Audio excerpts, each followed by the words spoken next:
Most couples planning a destination wedding don't know the final cost until their actual wedding day.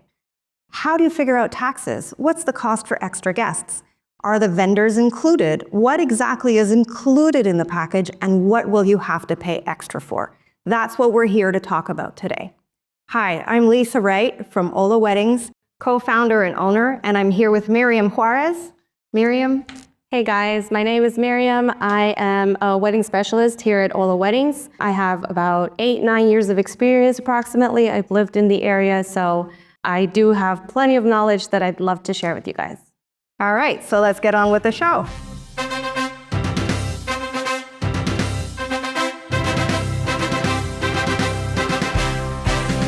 The most common questions that you get when clients call in asking about wedding packages and figuring out the costs. What are those most common questions? So normally we get with what's included in the package, are the room costs included in the cost of the wedding packages, and do you get a wedding coordinator the day of? Okay, so do you want to help me with those answers? Yes. So what's included in the package is mainly all the basic setup that you can find. So I always like to say to the couples that I work with that this is just the starting price. This is just the starting price that you'll see, and it will always go up from there, depending on all of the extras that you want to add, depending on the decoration. Every couple is different, so at the end of the day, it will vary on what their total is going to be. But most of the wedding packages that the majority of the resorts offer will have the basic setup. Okay, and that includes the wedding coordinator that's going to help them the day of the event? Yes, they do get a person assigned from the resort that is going to help them the day of. Okay, does it include the room? It does or not. their room? Okay, so the wedding package is just the package. The rooms is a completely separate beast. Yes, the room is a separate contract. It's a separate, let's say, a room block, different setup, and the wedding itself is going to be handled with the wedding coordinator that you get assigned at the resort. Okay, so what are the first steps that people need to think about or that they need to determine before being able to choose a package that works for them? So some of the steps to determine this will be, what are your priorities for your destination wedding? So you need to determine the budget, guest count, and what is really important for you at your event. Examples, do you want a DJ? Do you want flowers all over? What type of venue is the venue that works for you? So some venues have additional costs, some don't. Some of them are like premium. So all of this is going to factor in. Okay. And we talked about this briefly on the other podcast, but all the hotels advertise a free wedding package. There's a free wedding. How does that compare to everything that you're talking about now?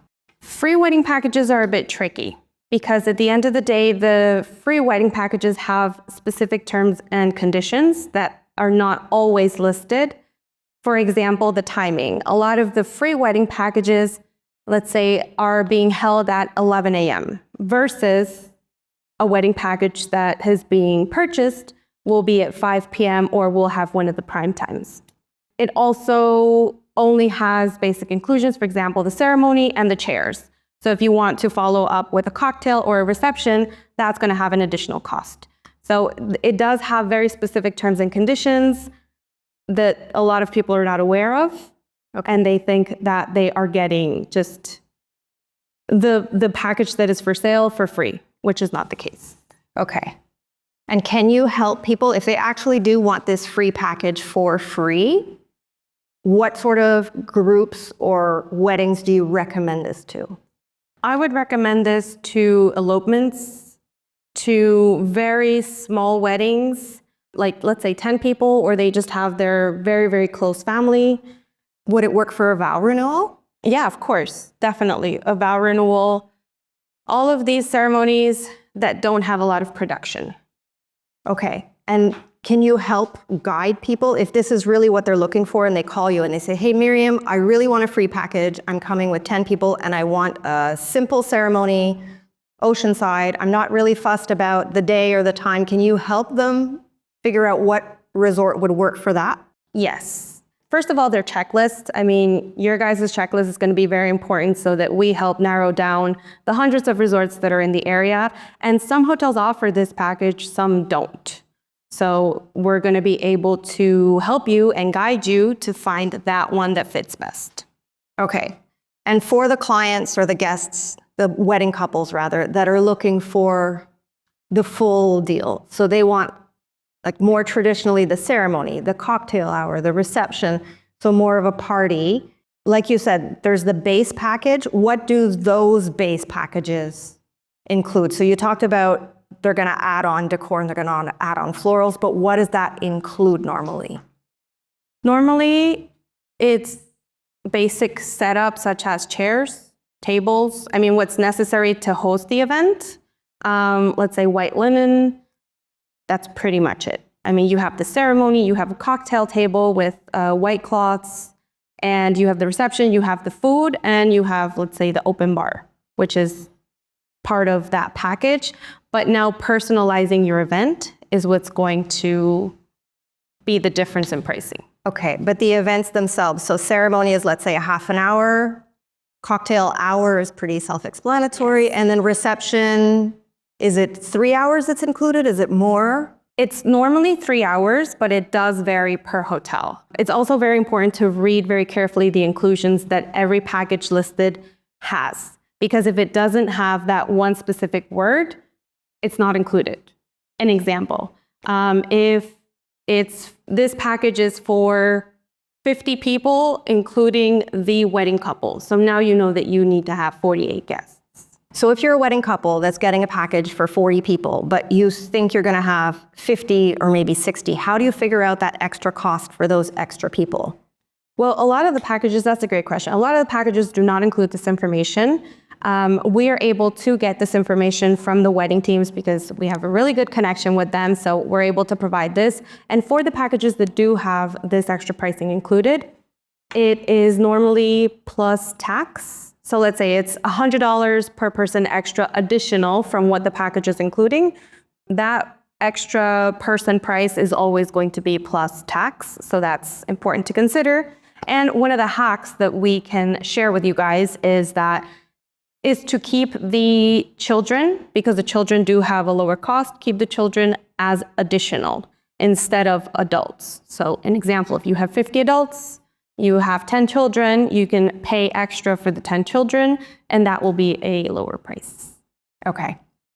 And then how does it work? Because we know with these packages, the majority of the hotels require at least an 80% of the guests to stay on site. And then you can have the odd person come in from another resort or an Airbnb or elsewhere. Can they just pay that extra person price and come to your wedding? No, that's very important to mention. When guests do not stay at the resort that the wedding couple is hosting their event, they will be asked to cover a wedding day pass. This wedding day pass normally lets the guest into the property about 30 minutes prior to the ceremony. And once the reception is done, once the wedding events are done, they do need to leave the property. So this can either be covered by the wedding couple, if this is something, close family, if they want to cover this extra cost, or the guest is going to have to cover this cost in order for them to have access to the wedding events. Okay, so let's say you have 40 people included and they're number 50 and 51, they would have to pay the extra guest cost plus the day pass. Yeah. Okay, so that makes sense. Can you swap things around when you're purchasing a wedding package that has all the inclusions listed? I'd say the easy answer is no. It really depends on the resort and it really depends what you're trying to swap around. So if you're trying to keep costs down and let's say your wedding ceremony comes with one floral arrangement that you put on the table during the ceremony, the hotel may allow you to take that floral arrangement and then move it elsewhere for the reception so that you don't have to pay an extra floral arrangement. That said, there are a lot of wedding couples that will ask, well, I don't want a cocktail hour, so can I get money back? Or I'm not going to use the minister because my cousin will be acting in as minister. Okay. The hotels will not refund anything that is not used, but sometimes you will have flexibility to move things around. There are a select few hotels that'll let you use the cocktail hour at the end of the reception. So if you want to have an extra hour at the end for more dancing and not so much for the cocktail hour, there are resorts that will allow it. So that's, again, something that we can facilitate and ask and advise based on the hotel that the wedding couple chooses. Perfect. Yeah, that makes sense. Okay. What about the lights? I see a lot of couples that ask about, or they don't even ask about because it's not included in the package, when you need lighting. Okay, so that's a little tricky again. Very few of the outdoor venues will include string lights. So you see these amazing setups with all of these fairy lights and all of these string lights, but none of them are actually included. So again, read the fine print on the wedding package, see if there's any lighting included. Some venues may already have lighting if you're choosing an indoor venue, but outside, that is definitely an extra cost to consider because it's pricey. It's not only renting the lights, it depends on the location if they have to install poles in order to hold up the lights. So it changes the cost, the final cost. Just on lighting can run you an extra $2,000 if you're really imagining like that canopy with all of the lights hanging down over you. Yeah. That's not cheap. Yeah. And it's not included. And it's not included.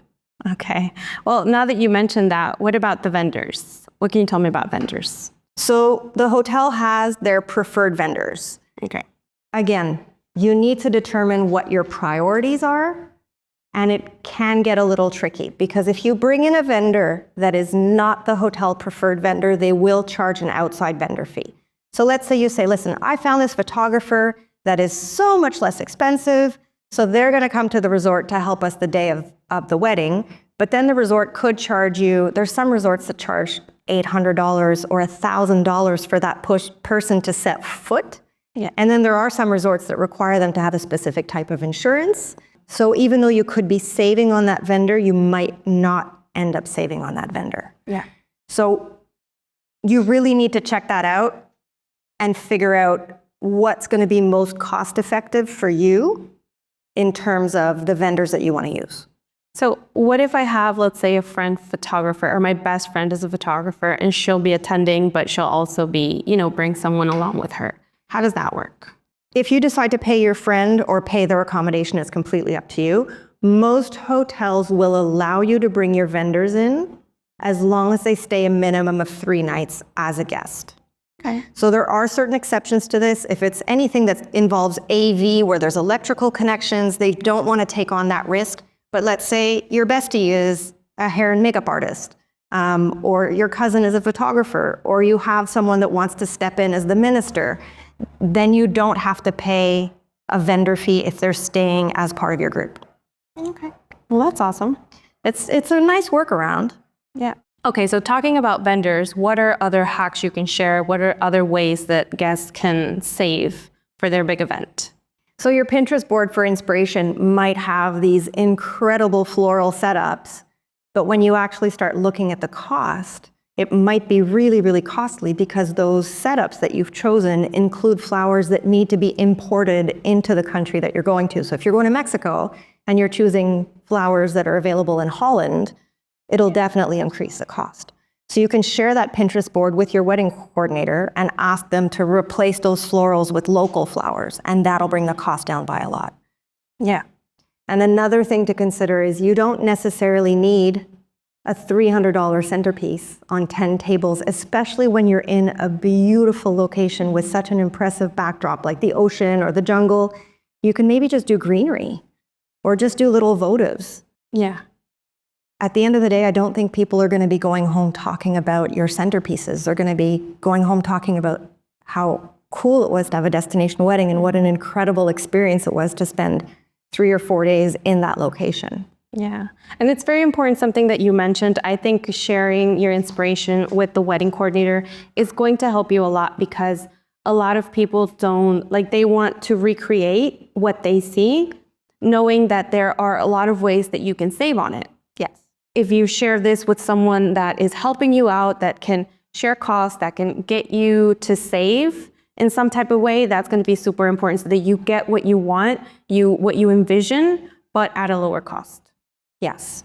Another thing that I just want to bring up really quickly is fireworks. I don't know Okay. Yeah. about you, but I get a lot of requests for fireworks. It's really pricey. So in a lot of the cases, they need to get a boat that goes offshore in order to shoot them, which increases the cost. So although people think, oh, wow, fireworks would be incredible, it is incredible. It's amazing.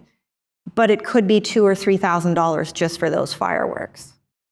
Then again, amazing. If you guys want to add that, great. Like, the pictures will be amazing, but just know that coming back into the conversation, it is an additional cost and it can be a bit pricey.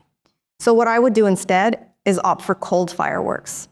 So the fireworks that they put as you're walking in for your first dance, or as you're walking in for your debut as the wedding couple, they have cold fireworks that the DJ can normally assist with that make for incredible pictures. Yeah, I've seen a lot of those. I think those are a good option as well. Okay. Speaking of DJs, I don't know if you get this. I get the question a lot, how much is a DJ gonna cost? Yes.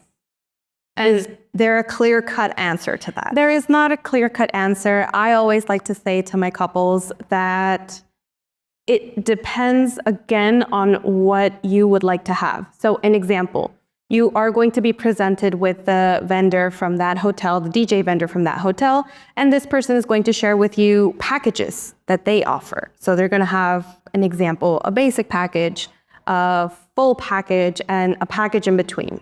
So what's really important for you? Do you want to have a dance floor with lights? And do you want to have a robot that's doing the animations? And that's, let's say, the full package, and it includes lighting and it includes so many hours of.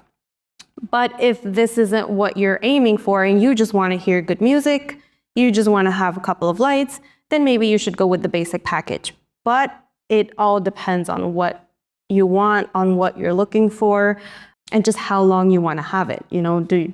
You can ask about having an extra hour of DJ, but again, this will vary between the package that you choose. Okay. And do you have to have a DJ and a dance floor? You do not. You do not have to have it. If it's important for you, of course you can add it, but DJs will always be an additional cost because not everybody wants this price added to the wedding package price and having to pay for it. So no, it does not always have to be. So you can make your own playlist. Yeah. That's going to be set to run, and you can have someone sort of keeping an eye on it to make sure things go smoothly, and just attach it to a speaker. You attach it to a speaker. Maybe if your group is big or you have a big group, you can, let's say, rent another speaker for, music to be heard well. Okay. Yeah. So now let's talk solutions. How do wedding couples that are doing this planning, how do they get all of this info? Well, you need to have a knowledgeable travel agent, someone that is experienced, someone that has dealt with that specific property that you're interested in, and have overall really good connections with them. Because I feel that having good connection with the wedding team at every resort can get you a long way. It definitely does for us. So just make sure that they're experienced enough. Okay. And they can sort of guide you to say, all right, you have 70 guests. Based on your vision, this is the package that would fit what you're looking for. And based on the extras that you want to add, this is the approximate total. Yes, everything up front will always be approximate. It can give you an idea of more or less what you should consider. For example, a lot of couples that are looking to book a year and a half in advance, or maybe even 2 years in advance, and you want to see pricing, that's going to be really hard because there is no actual pricing for the year that you're considering. So you can pick out a hotel, you can block rooms, you can do all of this, but the pricing for extra services, for flowers, for DJ, for all these extras are going to be given to you closer to the date of the wedding, because that's when they'll have the rates available. Okay, so the vendors aren't actually providing these rates to the hotel in advance. It's not the hotel that's not willing to share things, it's that they actually don't have it. Exactly. So they can't share something that they don't have yet. And even if they share, let's say some couples say, okay, well, can you share with me what it looks like today?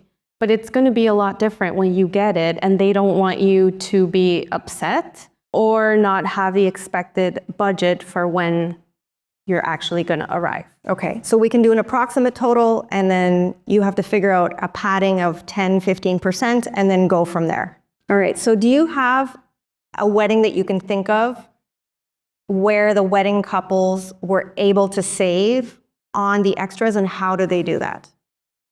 I remember we did have a couple that their theme was like all wood, like they wanted like wooden chairs, and they just wanted to have that theme. So instead of upgrading, I believe it was like a 100-person wedding. So instead of upgrading all of the chairs for the ceremony to wooden chairs, they only upgraded the corner chairs, like the back aisle and the ones walking down. Okay. Because that's what the pictures see. Everybody else is seated. Not everybody needs to have that chair. You only want it for the visuals to give it that effect. Instead of upgrading 100 chairs, you just upgrade 20 or 25 or the number that it is based on the layout. That's a really good tip. I think that was really nice. And the pictures came out beautiful. And I think what they did as well is instead of actually purchasing florals, they rented silk flowers. Yeah, which look exactly the same in the pictures. exactly. And you get the same, you get the same outcome. I don't think a lot of guests will be smelling flowers while sitting at the table. But hey, again, that's up to you. But those are two really good ways to still get the visual effect that you want, but keep costs down. Yes. All right, so if you need extra information, if you want to get in touch with our team, you can go to www.holaweddings.com. You can schedule a free consultation. You have links to our socials. You can get to our YouTube to see some videos, and we'll have a contact form if you want us to get in touch with you to help you with more information. So thank you very much, Miriam. Oh, thank you. It was very fun. I think this will be really helpful for people that are trying to get an idea of cost when it comes to wedding packages and what's included. So thank you for tuning in to the Destination Wedding Planning Show. I'm Lisa Wright. And I'm Miriam Juarez with Hola Weddings. Thank you for joining us on the Destination Wedding Planning Show, and join us next time for even more tips on how to plan your destination wedding. Do we say bye? You can. Oh.